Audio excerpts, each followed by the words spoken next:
Hello guys, আসসালামু আলাইকুম। যে যেখান থেকে আমার ভিডিওটা দেখছেন সবাইকে আন্তরিক ভালোবাসা অভিনন্দন জানিয়ে শুরু করছি আজকে রেসিপি। বন্ধুরা, আজকে 3 রকমের খাবারের রেসিপি বলবো। দেখেন বন্ধুরা, একদম কচি, এটা বিলের শাক। এই শাকটা এত কচি বন্ধুরা, একদম বিলের তরতাজা টাটকা শাক। বন্ধুরা, এটা ভাজি করব। প্রথমে বন্ধুরা আমি মুরগির মাংস রান্না করব। দিয়ে দিব তেলটা দিয়ে দিয়েছি তেজপাতা, শাহি জিরা, দারচিনি, এলাচ দিয়ে সুন্দর করে একটু হালকা করে নেড়ে চেড়ে নিয়ে দিয়ে দেবো পেঁয়াজ কুচি 1 কাপ পরিমাণ। দিয়ে সুন্দর করে একটু নেড়ে চেড়ে দিব যে পর্যন্ত এটা বাদামি কালার না আসে পর্যন্ত নেড়ে চেড়ে দিব, যেন নিচে লেগে না যায়। সুন্দর করে আস্তে আস্তে নেড়ে চেড়ে দেবো। তো আমার পেঁয়াজ ভাজাটা হয়ে গেছে। দিয়ে দিলাম বন্ধুরা আমি 2 চামচ রসুন বাটা, 2 চামচ দিয়ে দিচ্ছি আদা বাটা, পেঁয়াজ বাটা দিয়ে দিচ্ছি বন্ধুরা অফ ক্যামেরায়। এখন আমি দিয়ে দিব বন্ধুরা 2 চামচ হলুদ গুঁড়া, 3 চামচ দিয়ে দিয়েছি একটু বেশি মরিচের গুঁড়া, আমি জালটা একটু বেশি খাই। দিয়েছি 2 চামচ ধনিয়ার গুঁড়া, দিয়েছি জিরা ফাঁকি বন্ধুরা। দিয়ে সুন্দর করে একটু নেড়ে চেড়ে দিয়ে এটাকে মশলাটা ভালো করে কষিয়ে নেব। দেখেন বন্ধুরা, মশলাটা কষানো হয়ে গেছে। এখন আমি মুরগির মাংসটা দিয়ে দিব। দিয়ে সুন্দর করে ভালো করে নেড়ে চেড়ে মাংসটা ভালো করে কষিয়ে নেব। মাংসটা জানি মাংসটার ভিতরে সম্পূর্ণ মশলাটা ঢুকে সুন্দর করে আলতো হাতে নেড়ে চেড়ে দিব।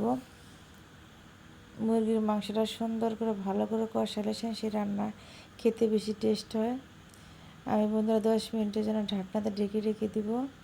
এতে বন্ধুরা দেখেন কত সুন্দর হয়েছে, স্মেল সুন্দর একটা ঘ্রাণ আসতেছে ভিতর থেকে। মুরগির মাংসটা আমার কষানি হয়ে গেছে। এখন কয়েক পিস আলু দিয়ে আবারও সুন্দর করে নেড়ে চেড়ে কষিয়ে নেব। এখন দিয়ে দেবো বন্ধুরা আমি মশলার গুঁড়াটা। এটা রান্নার শেষে দিয়ে দিই। এটা দিলে কি হয়, রান্নাটা খুবই সুস্বাদু, খুবই টেস্ট হয়। বন্ধুরা, আমার রান্নাটা হয়ে গেছে। দেখেন কত সুন্দর হয়েছে, খেতেও খুবই মজা। বন্ধুরা, এরকম করে বাসায় করে রান্না করে খেয়ে দেবেন।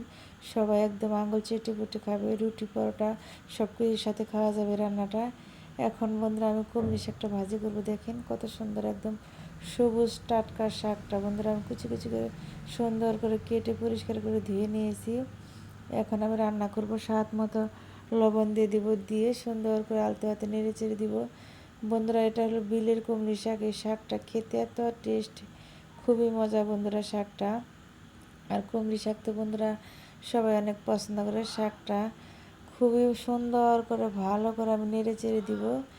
দিয়ে আমি আবারও আলতো হাতে নেড়ে চেড়ে দিব। দিয়ে আমি এটাকে লাস্টে বন্ধুরা আমি সুন্দর করে বাগার দিয়ে দিব।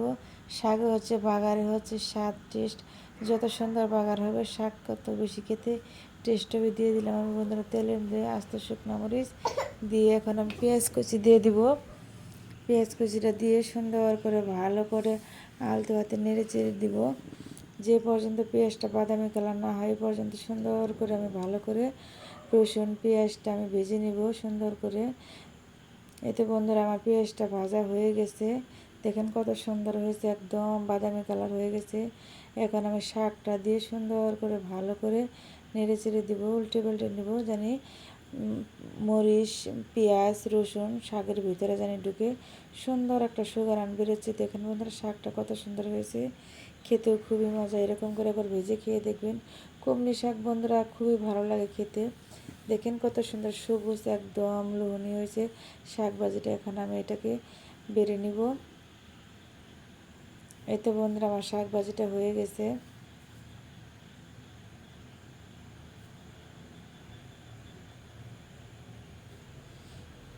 এখন বন্ধুরা আমি চিচিঙ্গা ভাজি করব। চিচিঙ্গাটা আমি সুন্দর করে ভালো করে কেটে নেব।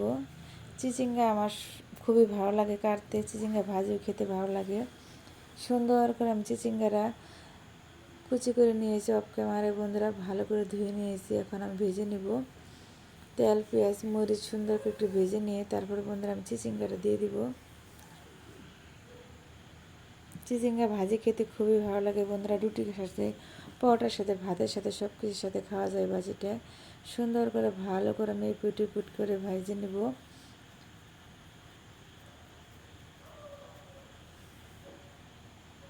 এই তো বন্ধুরা দেখেন কত সুন্দর কালার হয়েছে। আমার ভাজিটা প্রায় শেষের দিকে হয়ে গেছে বন্ধুরা। যদি আমার রেসিপিটা আপনার কাছে ভালো লাগে, লাইক কমেন্ট করে সাবস্ক্রাইব করে আমার পাশে থাকবেন। সবার জন্য শুভকামনা ও দোয়া রইল। আল্লাহ হাফেজ, সবাই ভালো থাকবেন।